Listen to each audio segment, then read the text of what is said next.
नमस्कार। Target education में आप सभी लोगों का हार्दिक स्वागत है।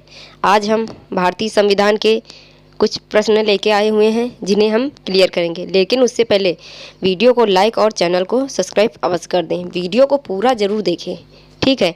हम अपने प्रश्नों पर चलते हैं। हमारा पहला प्रश्न क्या है? भारतीय संविधान को संविधान सभा द्वारा कब अंगीकृत किया गया? कि भारतीय संविधान को संविधान सभा द्वारा कब अंगीकृत किया गया? तो कब अंगीकृत किया गया था? 26 नवंबर 1949 को। कब? 26 नवंबर 1949 को। क्लियर। हमारा अगला प्रश्न है कि भारत का संविधान पूर्ण रूप से कब तैयार हुआ? भारत का संविधान पूर्ण रूप से कब तैयार हुआ? तो कब तैयार हुआ? 26 नवंबर 1949 को। क्लियर। हमारा अगला प्रश्न है कि भारतीय संविधान कब लागू हुआ? भारतीय संविधान कब लागू हुआ? तो भारतीय संविधान कब लागू हुआ?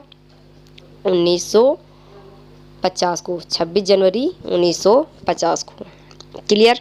हमारा अगला प्रश्न है किस वर्ष संसद ने भारतीय संविधान अपनाया?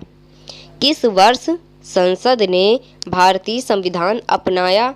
तो किस वर्ष संसद ने भारतीय संविधान अपनाया था? किस वर्ष अपनाया? तो 1950 को। क्लियर। हमारा अगला प्रश्न है कि किस वर्ष में जन गण मन को भारत के राष्ट्रगान के रूप में अपनाया गया? किस वर्ष में जन गण मन को भारत के राष्ट्रगान के रूप में अपनाया गया? तो किस वर्ष में अपनाया गया था? किस वर्ष में? 1950 में। ठीक है। हमारा अगला प्रश्न क्या है कि भारतीय संविधान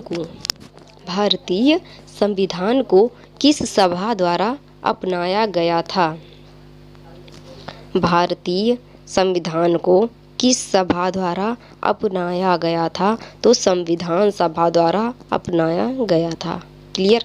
हमारा अगला प्रश्न क्या है कि भारत के संविधान के निर्माण में संविधान सभा को कितना समय लगा? भारत के संविधान के निर्माण में संविधान सभा को कितना समय लगा? तो कितना समय लगा? 2 वर्ष 11 माह 18 दिन। क्लियर। हमारा अगला प्रश्न क्या है कि भारत शासन द्वारा राजकीय चिन्ह कब से अंगीकृत किया गया था? भारत शासन द्वारा राजकीय चिन्ह कब से अंगीकृत किया गया था? तो कब से अंगीकृत किया गया था? 26 जनवरी 1950 को अंगीकृत किया गया था। क्लियर। हमारा अगला प्रश्न है कि संविधान सभा में वयस्क मताधिकार को 15 वर्ष के लिए स्थगित करने की बात किसने कही थी? कि संविधान सभा में वयस्क मताधिकार को 15 वर्ष के लिए स्थगित करने की बात किसने कही थी? तो किसने कही थी? मौलाना आज़ाद ने। किसने? मौलाना आज़ाद ने। क्लियर। हमारा अगला प्रश्न है कि 1935 के अधिनियम द्वारा स्थापित संघ में अवशेष शक्तियाँ किसको दी गई थी? 1935 के अधिनियम द्वारा स्थापित संघ में अवशेष शक्तियाँ किसको दी गई थी? जो अवशेष शक्तियाँ थी वो किसको दी गई थी? तो किसको दी गई थी? गवर्नर जनरल को। किसे? गवर्नर जनरल को। क्लियर। हमारा अगला प्रश्न क्या है कि संविधान सभा की संघ संविधान समिति का अध्यक्ष कौन था? संविधान सभा की संघ संविधान समिति का अध्यक्ष, बहुत ही इम्पोर्टेंट प्रश्न है। संघ संविधान समिति का अध्यक्ष कौन था? तो कौन था? पंडित जवाहरलाल नेहरू थे। ठीक है, हमारा अगला प्रश्न क्या है कि 1935 के अधिनियम के तहत कराए गए विधानसभा चुनाव में किस राज्य में कांग्रेस ने पूर्ण बहुमत नहीं प्राप्त किया? 1935 के अधिनियम के तहत कराए गए विधानसभा चुनाव में, जो चुनाव हुए थे 1935 अधिनियम के तहत, किस राज्य में कांग्रेस ने पूर्ण बहुमत नहीं प्राप्त किया? तो किस राज्य में पूर्ण बहुमत नहीं प्राप्त किया? तो मद्रास में। किस राज्य में? मद्रास में। क्लियर। हमारा अगला प्रश्न क्या है कि भारत शासन अधिनियम 1935 में स्वीकार किया हुआ महत्वपूर्ण स्थायी अवयव हैं। भारत शासन अधिनियम 1935 में स्वीकार किए हुए महत्वपूर्ण और स्थायी अवयव कौन कौन से थे? तो 3 थे। कौन कौन से?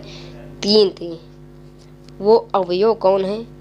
पहला है देश के लिए लिखित संविधान, दूसरा है विधानमंडल के लिए निर्वाचित एवं जवाबदेह प्रतिनिधि, तीसरा है एक संघ की योजना पर विचार।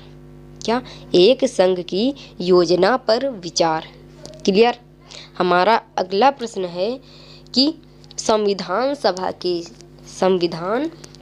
के सम्मुख संविधान की प्रस्तावना का प्रस्ताव किसने रखा? संविधान सभा के सम्मुख संविधान की प्रस्तावना का प्रस्ताव किसने रखा? तो किसने रखा था? जवाहरलाल नेहरू ने रखा था। क्लियर।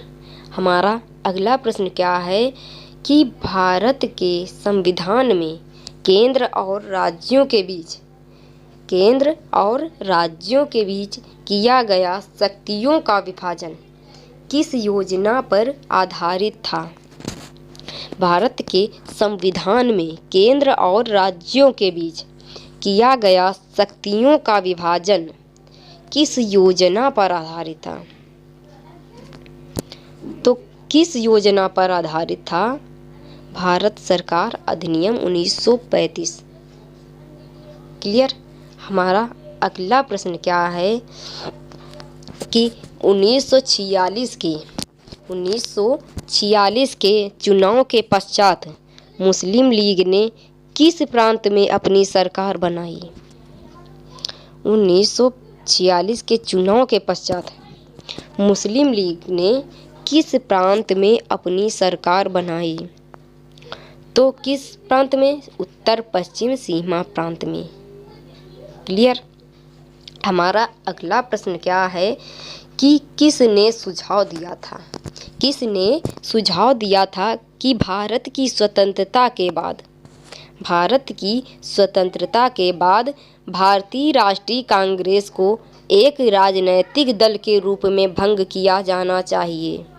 किसने सुझाव दिया था कि भारत की स्वतंत्रता के बाद भारतीय राष्ट्रीय कांग्रेस को एक राजनैतिक दल के रूप में भंग किया जाना चाहिए?